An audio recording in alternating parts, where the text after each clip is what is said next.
এই সুদখোরের কাছে আমরা দেখলাম যে কিরে, এ তো আমার বাংলাদেশটাই বিক্রি করে দিতেছে কানতে কানতে।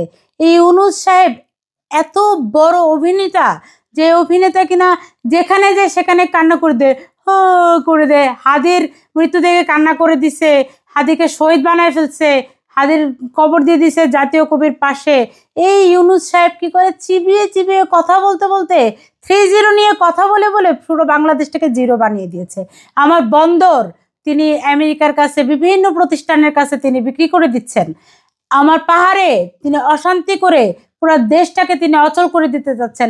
14 লক্ষ অটোরিকশা নামিয়ে রাস্তাঘাট অচল করে দিচ্ছেন এই ইউনূস। এই ইউনূস সাহেব কাঁদতে কাঁদতে দেখাচ্ছেন তিনি কাঁদছেন, আসলে তিনি হাসতে হাসতে চিবাতে চিবাতে আমার পুরো বাংলাদেশটাকে চিবিয়ে গিলে খাচ্ছেন। ইনি 2006 সালে যখন তাকে নোবেলের জন্য সম্মাননা দেওয়া হচ্ছিল চিটাগাংয়ে, তখনই তিনি বলেছিলেন বন্দরটা আপনারা দিয়ে দেন, বন্দরটা দিয়ে দেন। এই তার মানে 20 বছর পরে এসে তিনি তার মনোবাসনা পূরণ করছেন, বন্দরটা বিভিন্ন দেশের কাছে তিনি লিজ দিয়ে দিচ্ছেন।